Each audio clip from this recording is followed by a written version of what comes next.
Friends, आज की इस वीडियो के अंदर हम एड्रिनल ग्रंथि के बारे में बात करेंगे। ठीक है, तो एड्रिनल ग्रंथि के बारे में सबसे पहले ये देखते हैं कि एड्रिनल ग्रंथि कहाँ उपस्थित होती है, इसकी उत्पत्ति, भ्रूणीय परिवर्धन की जो तीन लेयर बनती है, एक्टो, मीजो, एंडो, इनके से किस परत के द्वारा एड्रिनल ग्रंथि का निर्माण हुआ है।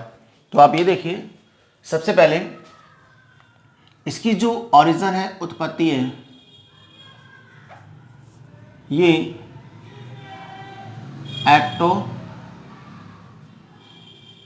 मीजोडर्म से हुई है। ध्यान रखना, अभी तक हमने प्रीवियस वीडियोस के अंदर जितनी भी ग्रंथियों के बारे में बात की थी, उन सभी का निर्माण या तो एक्टोडर्म से या मीजोडर्म से या एंडोडर्म से हुआ था। ये पहली बार हम इसके बारे में अध्ययन कर रहे हैं, जो एक ऐसी ग्रंथि है जिसका निर्माण दो झिल्लियों से हुआ है, जिसमें एक एक्टोडर्म और एक मीजोडर्म। तो संयुक्त रूप से हमने ये इसको बोला, ये एक्टो मीजोडर्म द्वारा परिवर्धित ग्रंथि होती है। इस ग्रंथि की जो खोज है वो की थी यूस्टेकियस ने। किसने की थी?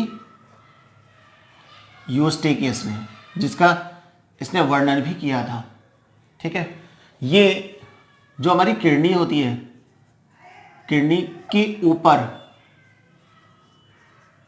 उपस्थित एक हरे पीले रंग की, यहां पर हमने रंग का भी डिसाइड कर लिया, हरे पीले रंग की और टोपीनुमा सल की, टोपीनुमा या इसको त्रिभुजाकार भी कह सकते हैं, त्रिभुजाकार ये ग्रंथि होती है। ठीक है, इसके चारों, चूंकि अधिवृक्क किडनी के ऊपर होती है, इसलिए हम इसको अधिवृक्क क्या कह सकते हैं? अधिवृक्क ग्रंथि भी कह सकते हैं, क्योंकि ये किडनी के ऊपर होती है। संख्या की बात करें तो इसकी संख्या होती है एक जोड़ी। ठीक है, एक जोड़ी ग्रंथि होती है, हरे पीले रंग की है। यदि इसके वजन के बारे में बात करें तो लगभग 4 से लेकर के और 6 ग्राम इसका वजन होता है। ठीक है, ये चारों ओर से एक कैप्सूल द्वारा, कैप्सूल जो कि कह सकते हैं वसीय ऊतक का बना होता है। किसका? वसीय ऊतक का। तो कैप्सूल द्वारा ये आवृत होगा। ठीक है, यदि इसकी सिचुएशन देखें हम, तो देखिए आप,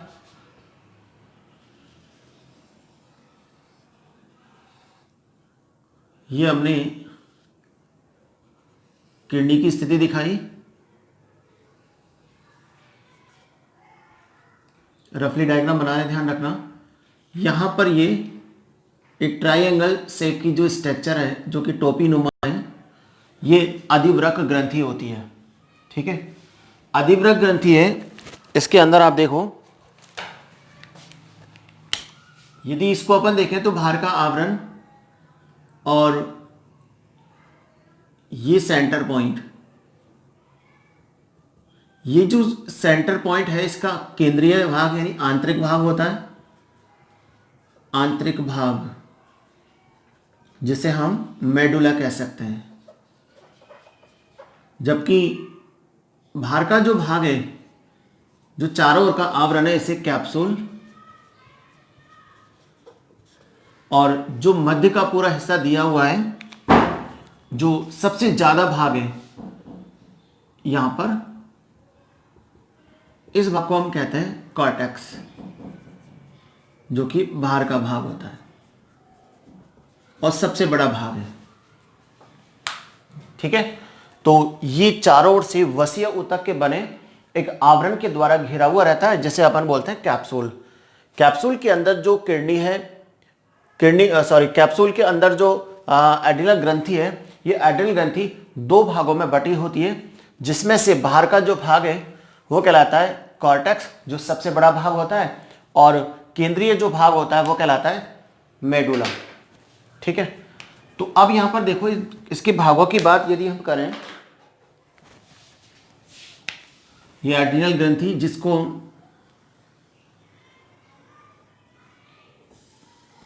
दो भागों में डिवाइड कर सकते हैं, एक कॉर्टेक्स जो कि बाहर का हिस्सा होता है, दूसरा मेडुला जो कि अंदर का भाग है। कॉर्टेक्स को हम बोल सकते हैं वल्कुट, और जो अंदर का केंद्रीय भाग होता है इसको बोलते हैं मध्यांश। ठीक है, ये समझ में आया। ये जो बल्कुट हिस्सा है ये बाहर का हिस्सा होता है जो कि सबसे बड़ा है, तो हम इसको क्या कह सकते हैं, ये लगभग 80 से 90% भाग बनाता है किसका, एड्रिनल ग्रंथि का, जबकि ये 10 से 20% भाग बनाता है। ठीक है, ये सबसे बड़ा भाग है बल्कुट, ये केंद्रीय भाग होता है, तो हम लिख सकते हैं ये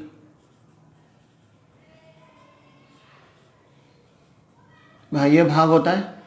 सेकंड, इसका जो निर्माण है वो भ्रूणीय मेसोडर्म के द्वारा होता है। हमने बोला संपूर्ण एड्रिनल ग्रंथि का जो निर्माण है, उद्भव है, वो एक्टोमेसोडर्म से हुआ है। इस एक्टोमेसोडर्म के हमने दो भाग डिवाइड किए, तो एक कॉर्टेक्स एक मेडुला। तो जो कॉर्टेक्स जो बाहर का हिस्सा होता है वो मेसोडर्म के द्वारा परिवर्तित हुआ है, जबकि मध्यांश ये केंद्रीय भाग होता है, आंतरिक भी कह सकते हैं, इनर पार्ट है ये आंतरिक भाग, और इसका निर्माण भ्रूण के किस झिल्ली से हुआ है, एक्टोडर्म से। तो ये एक्टोडर्म द्वारा परिवर्तित भाग होता है, कौन सा, केंद्रीय भाग। अब ध्यान से देखो, ये जो कॉर्टेक्स है, ये कॉर्टेक्स जो कि सबसे बड़ा भाग है, पीयूष ग्रंथि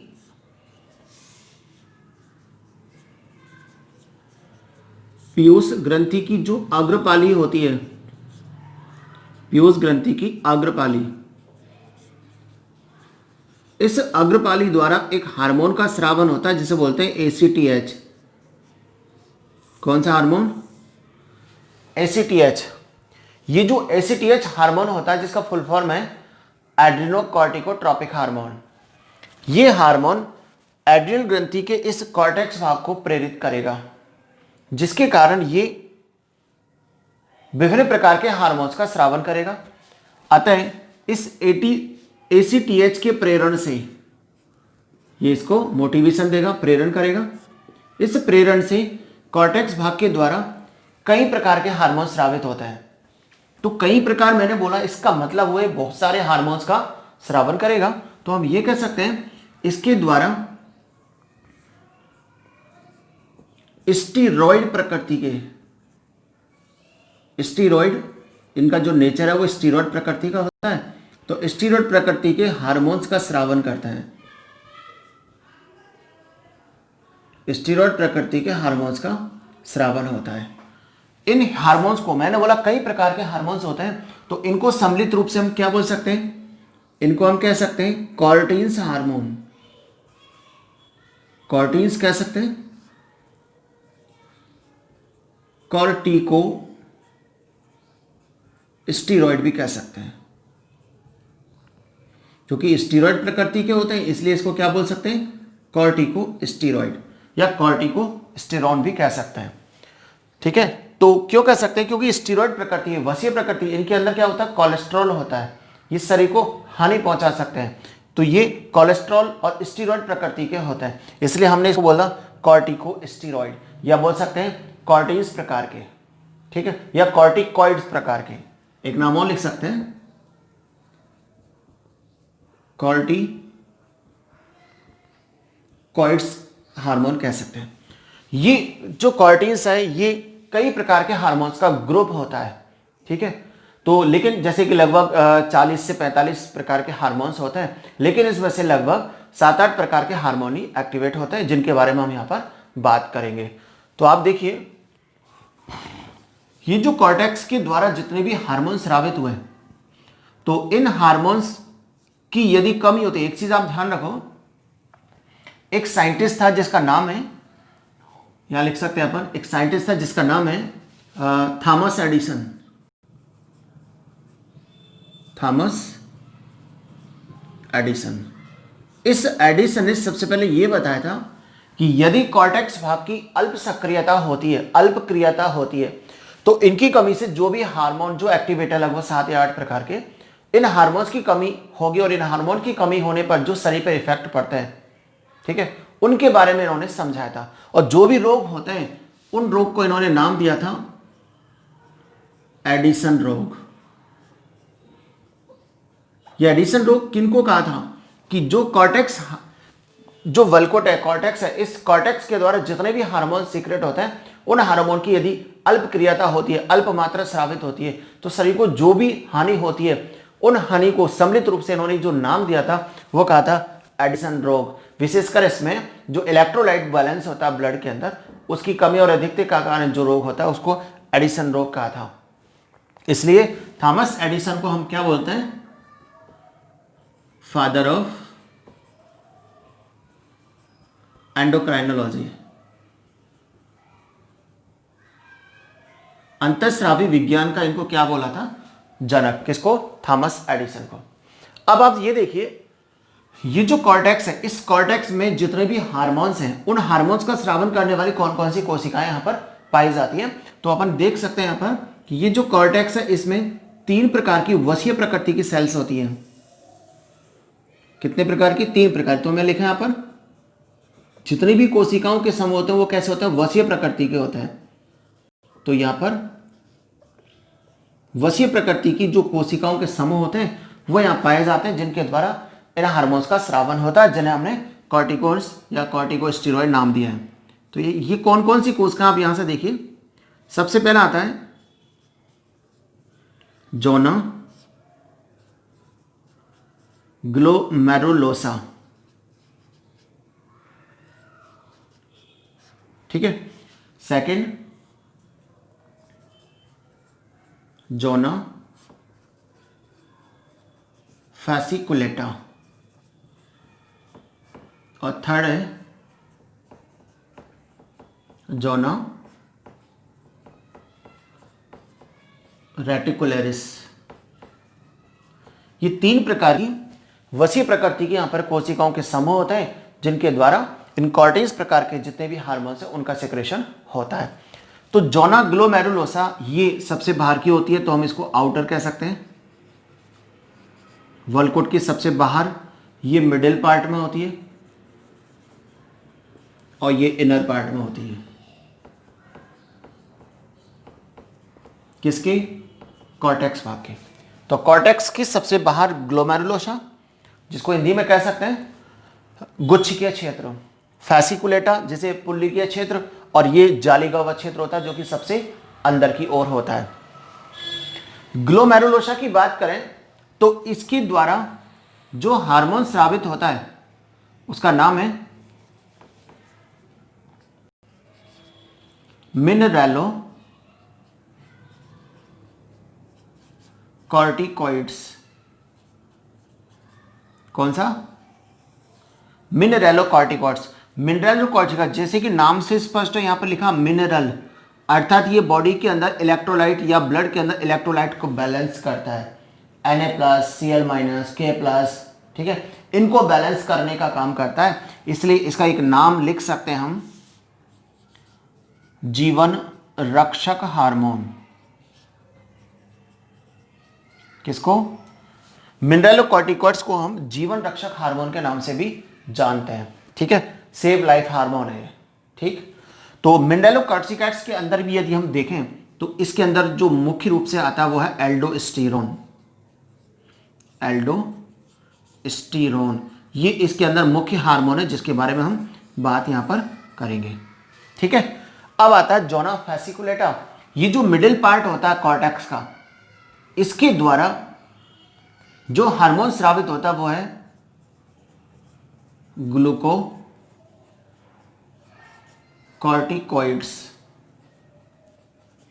ठीक है, इसका मतलब ग्लूकोज का मतलब ये शर्करा, यानी ब्लड के अंदर शर्करा की मात्रा को बैलेंस करने का काम करता है। तो इसके अंदर जो हार्मोन्स आते हैं मुख्य रूप से, जैसे कि कॉर्टिसोल, कॉर्टिसोन, कॉर्टिकोस्टेरोन, इनके बारे में हम यहां पर बात करेंगे। ठीक है, 3 प्रकार के हार्मोन ग्लूकोकॉर्टिकॉइड्स के अंदर आते हैं, जिनमें कॉर्टिसोल, कॉर्टिसोन और कॉर्टिकोस्टेरोन। अब देखो, तो थर्ड पार्ट है जो कॉर्टेक्स का सबसे इनर पार्ट होता है, इसको बोलते हैं जोना रेटिकुलरिस, जिसकी कोशिका जालिकावत होती है। तो इन कोशिकाओं के द्वारा जो हार्मोन सीक्रेट होता है उसे हम बोलते हैं गोनेडो कॉर्टिकॉइड्स। अर्थात इसके गोनेड्स का मतलब क्या होता है? गोनेड्स का मतलब होता है जनद, जैसे कि वृषण और अंडाशय। वृषण और अंडाशय को गोनेड्स कहा जाता है, अर्थात जनद कह सकते हैं। तो इसके द्वारा जो हार्मोन स्रावित होते हैं वो जनद हार्मोन होते हैं। ठीक है, सेक्स हार्मोन के नाम से भी इनको जान सकते हैं, कह सकते हैं। तो गोनेडोकॉर्टिकॉइड्स में ये जनद हार्मोन होते हैं, जिसके अंदर मुख्य रूप से नर के अंदर होता है एंड्रोजन।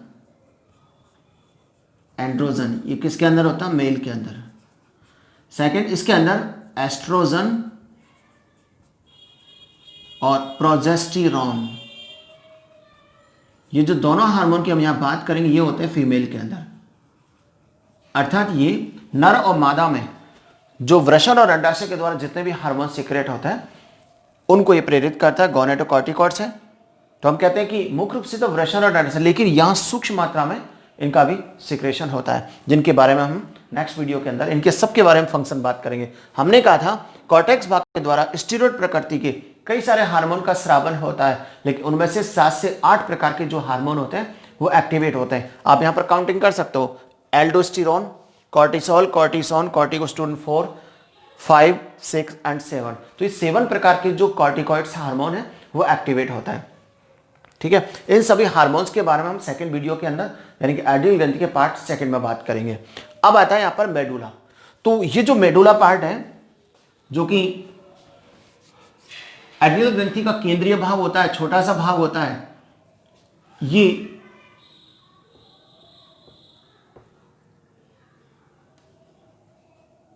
स्वायत्त तंत्रिका तंत्र, स्वायत्त तंत्रिका तंत्र। देखिए, आप ध्यान से समझो इस चीज को कि मानव तंत्रिका तंत्र को 3 भागों में बांटा है। केंद्रीय तंत्रिका तंत्र, जिसके अंदर मस्तिष्क और मेरुरज्जु आता है। सेकंड, परिधीय तंत्रिका तंत्र, जिसका निर्माण कपाल और मेरुरज्जु से निकलने वाली जो तंत्रिकाएं होती है वो करती हैं। ठीक है, और थर्ड पार्ट आता है स्वायत्त तंत्रिका तंत्र, ऑटोनोमस नर्वस सिस्टम, जो कि 2 भागों से मिलकर बना होता है। एक अनुकंपी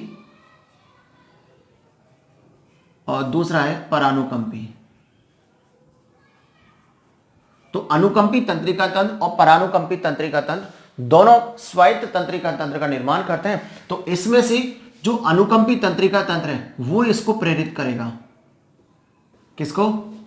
मेडुला भाग को। और इस अनुकंपी तंत्रिका तंत्र के प्रेरण से मेडुला भाग 2 प्रकार के हार्मोन सीक्रेट करता है। 2 प्रकार के हार्मोन आएंगे, एक एड्रिनलिन हार्मोन,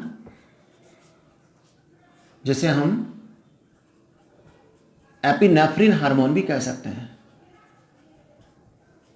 सेकंड है नॉर